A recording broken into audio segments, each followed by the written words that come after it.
What is going on, everybody? We're here today with Ara Hollyday. How are you doing? I'm doing very well, thank you. So you've worked with Wes Anderson, Seth MacFarlane. What, were you old enough to know that you were on this journey? Like, what got you into this journey to become an actor? Well, unlike a lot of people who are actors, for me, it wasn't as much. I knew from being very young I wanted to do it. For me, it was more I stumbled into being an actor. I knew I always loved entertaining people, and I loved making people laugh. But I didn't set out being an actor. I kind of just found that it was something I enjoyed. But I never imagined it being as much a career either. I didn't think that would be feasible. But then, uh, thanks to my blessings, I've been able to make it my career. So how did you get involved with Asteroid City? So it's a funny story, but it was one of my first big auditions I got. And when I auditioned for it, it was for the main character in the film, who's played by Jake Ryan. And I sent in my audition, and it was during COVID, so lockdown, COVID tests, didn't know if the industry was going to exist. And then once we sent the audition in, we didn't hear anything for a very long time. And then like 6 months later, we got the news that they wanted me to be part of it in a different role. And so that was very exciting. We got to go to that was filmed in Spain during COVID, so there was a lot of COVID tests, lockdowns, all that kind of stuff. But it was definitely an unexpected adventure. Just what is that auditioning process like? It is so based on where I'm based in Texas, it's primarily self tapes where I record it and then send it in instead of auditioning in front of a casting director. But for Asteroid City, it was they didn't even let us see the script of the movie. It was that kind of closed doors. So I actually used a scene from his other film, Moonrise Kingdom, to audition for the part, and it was the scene. If your listeners are familiar, it's the scene where the kind of thuggish scouts attack the main character. And so what they had us do is they had us read both parts in different scenes. So it was really interesting. You kind of got to play the villain in the one scene and then play the good kid in the other scene. So that was really interesting, just to kind of see, I guess, the range actors have for me specifically. So with that, which one did you prefer, the villain or the good guy? I like playing. I've never gotten to play a villain really, so I always want to play the villain. I'm kind of a typecast as the good best friend. Sorry about that. I'm kind of typecast as the good best friend. So I very rarely get to play the villain. So that was fun. That was a fun part. So when I was reading up on you and learning everything, because I've watched the TED series a little bit, but I want to ask about where it all started with the Renaissance festivals. So I've seen your TikToks and all that, where it said that you started off with that. And I thought that was so fun. So to get to there, I have to start with my introduction to acting was in community theater, and I made a lot of great contacts with great people. But doing that, I met the entertainment director for the Renaissance Festival. He liked to direct and act in these community plays. And meeting him, I made a great connection, and he invited me to join them out there. And so I played a historical character in the Italian court for 5 seasons. And it's really tough. You're out in the Texas heat. It's like 100 degrees. You're wearing velvet and leather, and I was 13 when I started, so I was very young. Oh, man, young. I was surrounded by an incredible group of people who really pushed me, and that was one of the first times. That was my first acting gig where I got paid for being an actor, and it really helped me realize that, hey, this is something I might want to do. Awesome.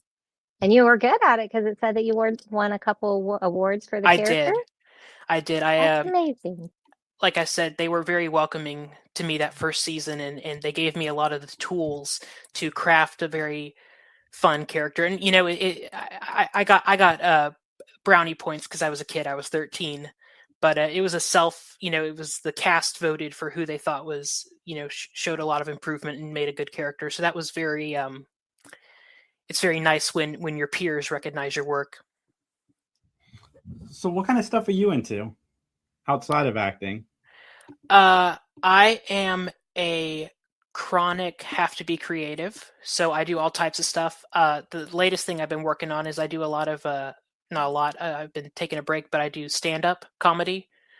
Um, but yeah, I always have to do something. I kind of get fixated on something creative for 3 to 6 months, and just to keep the brain, because the thing with acting is it's never a straight shot. There are dry spells and the industry's slow and all that. So it's really nice to have other outlets for what to do creatively. Mm-hmm. So stand-up comedy, what got you into that? That's such a hard gig because it's is. you. Like the audience Yeah. has to buy into you when you're on stage. There's no Absolutely. Like you said, the hardest thing is when you're an actor and say something doesn't go right, which you can say, oh, it was the script, it was the director, it was blah, blah, blah. But when you do stand-up, it's your writing, your direction, your performance. It's all on you. But like I said in the beginning, I've always enjoyed making people laugh. I like telling stories, and especially seeing how my performances affect people. That's very gratifying to me. And I'd always been interested, but I was underage, because a lot of the places are, even once you're 18, they're 21 and up, because they're bars first and foremost. So it was kind of tricky getting in there. But once I was able to, it was a lot of fun. I need to get back to it. I've been taking a little hiatus to work on school, but it's a lot like the Renaissance Festival, where there are a lot of characters. There's a lot of interesting stuff, especially being around a bar. But I enjoyed it. It's getting to be up there and seeing all the people laugh and just kind of forget their troubles at the door is very nice. Did you said you started stand-up before you were 18? What was that like? It was so I started writing before I was 18 because I couldn't get into bars even with a parent. So I kind of had an interesting, unusual, unorthodox journey to get there, because I wrote for about 2 years writing jokes. And one of the best things that happened to me in my comedy career is I had about 5 pages of jokes I had saved on my computer, and I lost the file. And it was one of the best things ever happened to me, because most comedians, when they're starting out, they go through that phase where they have to test those jokes in front of an audience. And instead, I got the experience of writing the jokes without having to fail as hard in front of the audience. So it was a blessing in disguise. How do you build your characters, or do you go out with a different monologue each time? How do you set the tone for going on stage? On stage, it's so different from camera work, because when you're doing, say, a play, even at a community theater, you get about 2 to 3 months of rehearsal. So you get a really long time to build up that camaraderie and that just how your character is going to be. Working with film and television, it's a lot of, here's your script, you're going to shoot in 5 minutes, we're going to have one rehearsal, where it's basically so the cameras know where to point. So it's definitely they throw you in the deep end. But for theater, you get so much time with the script and working with people and almost having a wall to bounce ideas off of, which is very nice. Film wise, it's kind of different, because for a lot of people, if there's anyone out there who's interested in becoming an actor, one of the best skills you can build is patience, because for every 5 minutes of screen time, it's about 4 to 5 hours of waiting. But you get to meet your other cast members, and that kind of acts as your soundboard to throw ideas off of. I've been very grateful that in my time doing this, I've gotten a great group of people who've really everything I've worked on, everyone there has taught me something, whether I knew it at the time or not. So I'm very grateful for that. But when it comes to building the characters, it's a lot of, depending on which medium you're using, and then how you approach it, whether it's you have a lot of time with the script, or you're kind of thrown in the deep end, like I said, that really affects it. So Ted. So, had you seen the films before you got involved? I had not. I had not seen the films. Okay. Yeah, going into the TV show, like as an audience member, I had no idea what to expect. I was a little hesitant because the show is so good. What was the audition process like for you? So it was, I had just gotten back from doing another, it was an independent film up in Maine. And I got back and I got the audition, and it was like, wow, this is, the biggest thing I've gotten so far. And because I knew Seth MacFarlane, I grew up on Family Guy. I was very aware of his work, and he was one of those, people up there. It's like, I want to work with him. So that's very intimidating. It's so much easier to audition for something where you have no idea who any of the people are. But so I auditioned for it, and originally the character didn't fit me very well. He was supposed to be very skinny and very bookish, which I guess I fit that part. But I auditioned for it. I sent in my tape, and very quickly, I want to say within just a few days, they got back to me and said, "Hey, we really like you. Stay on the horn." And then just a couple days later, they said, "We need you to fly out to LA next week. We're going to start shooting the pilot." So it was a very quick process, which is funny because, like I said, this happened not long after Wes Anderson, where it was waiting and waiting of like 6 to 8 months. I think it was almost exactly a year from when I auditioned to when I filmed was a year.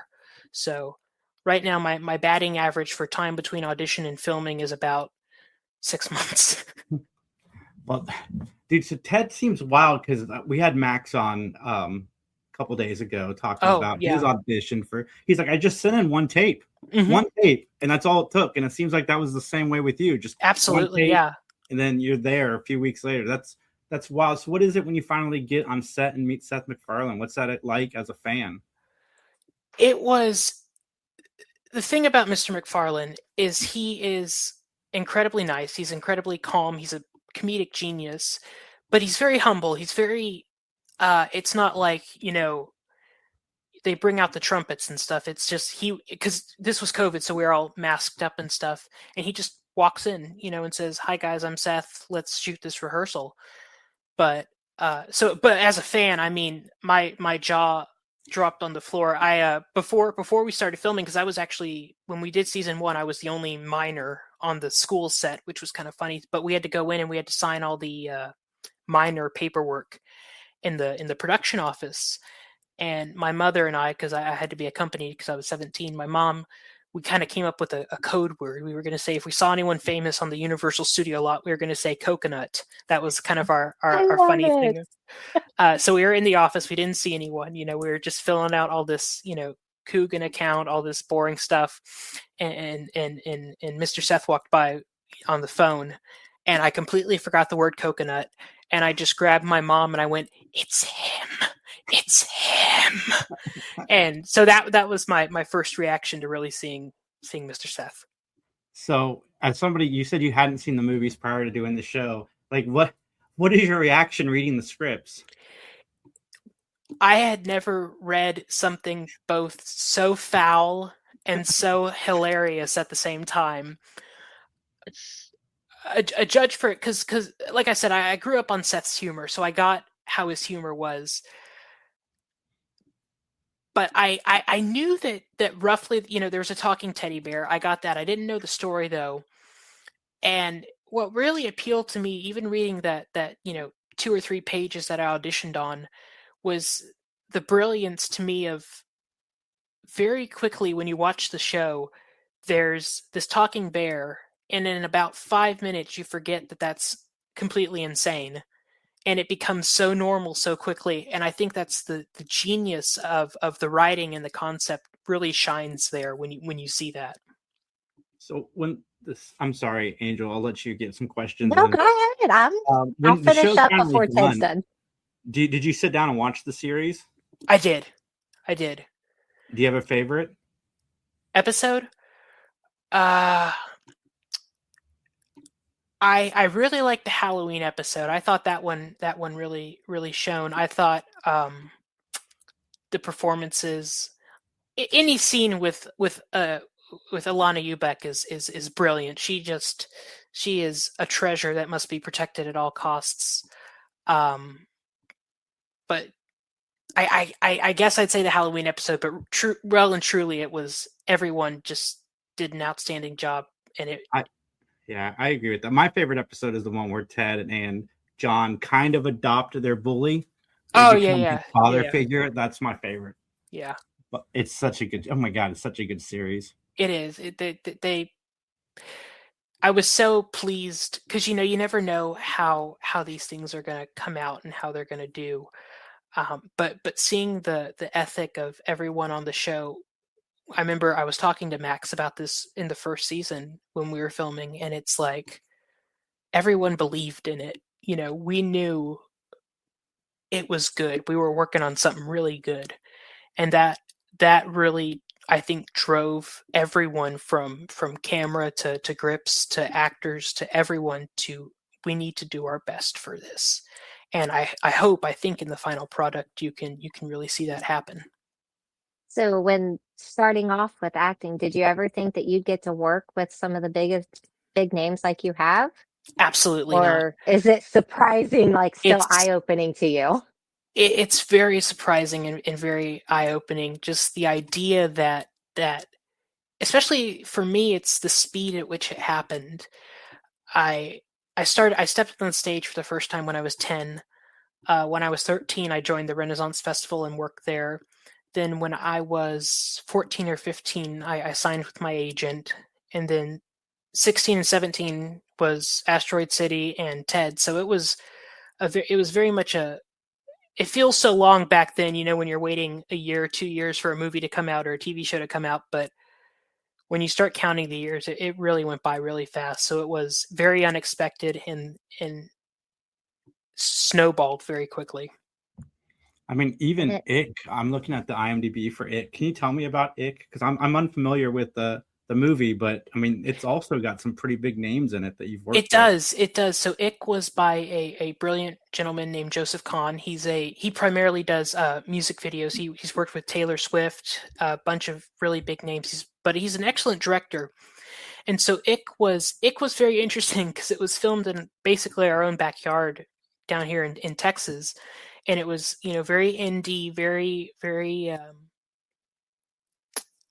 not a big production in the middle of one of the driest and hottest summers in Texas. But it was brilliant because he did a lot of self-financing, self-directing, and one thing I didn't know at the time is Jack, who played the bully in Ted, was in it as well.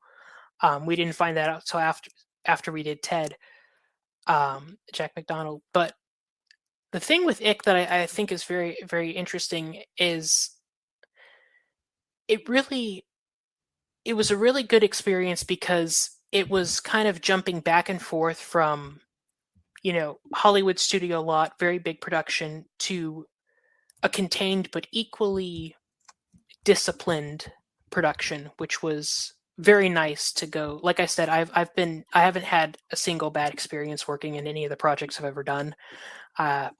So it's just nice, but it's also nice to see how different people work, their different styles.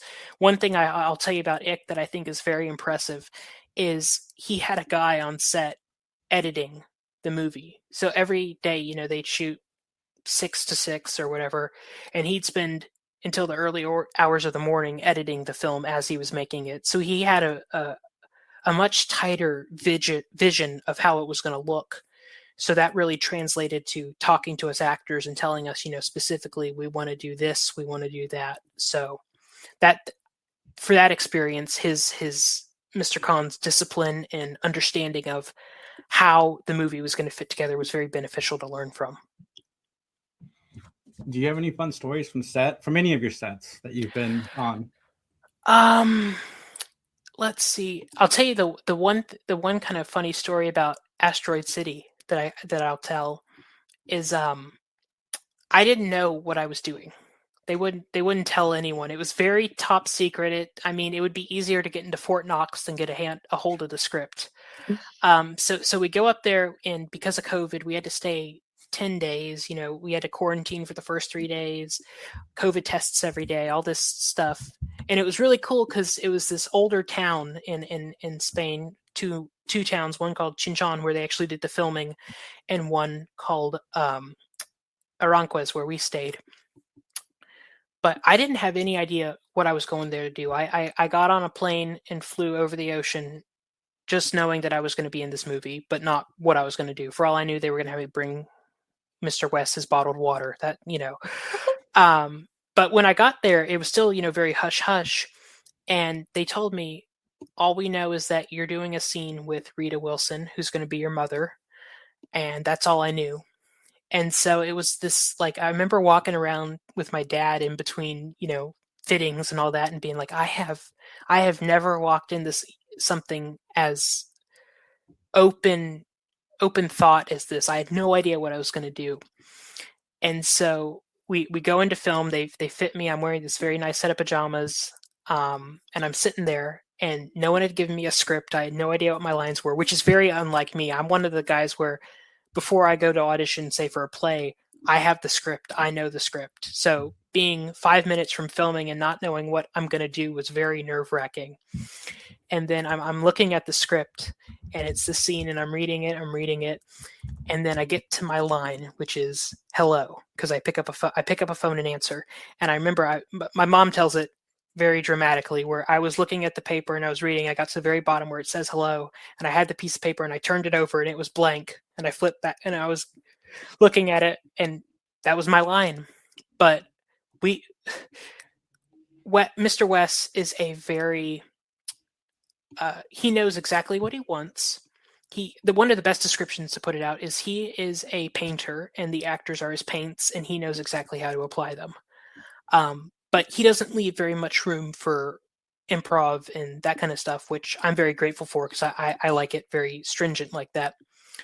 But we spent between her one little blob of dialogue, Miss Wilson, and my own one line, we spent over an hour and a half filming, because he wanted a bunch of takes. And it was very interesting. And I learned up until that point, that was the most I ever learned. It was my first real experience on a movie set.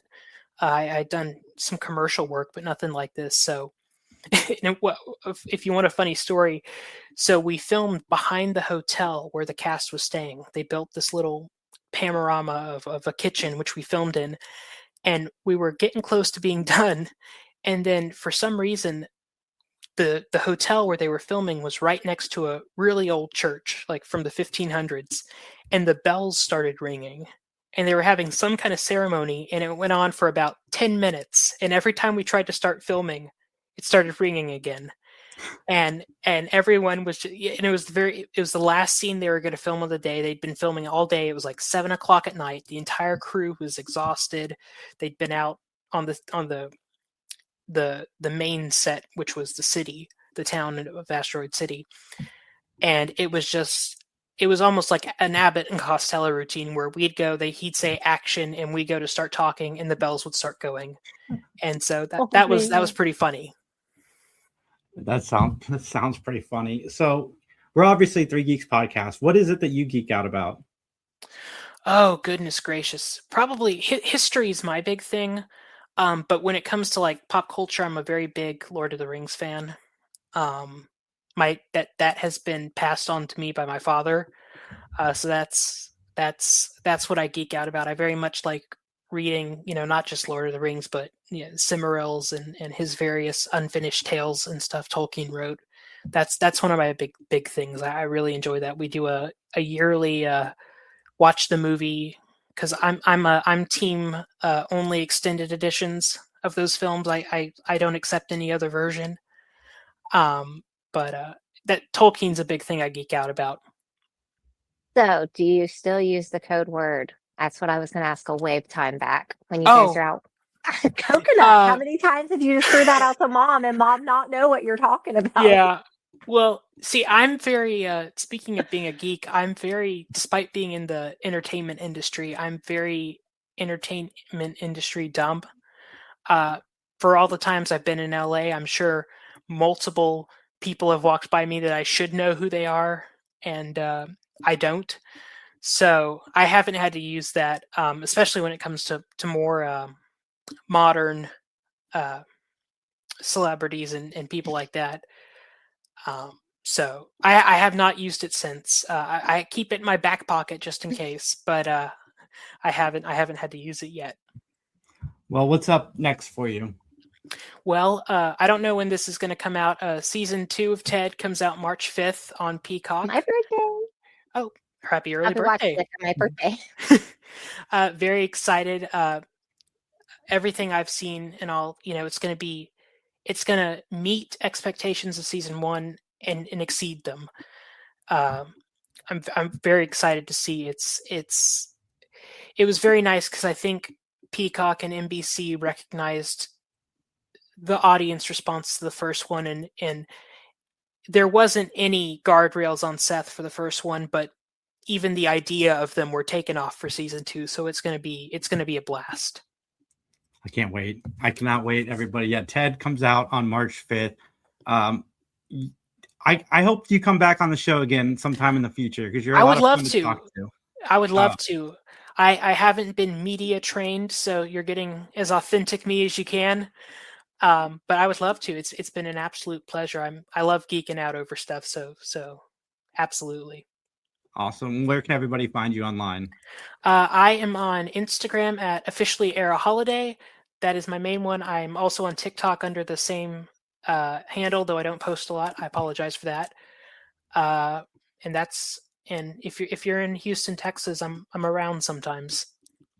Awesome. Everybody like, comment, share, subscribe. Go check out Aaron. We'll talk to you guys soon. Bye.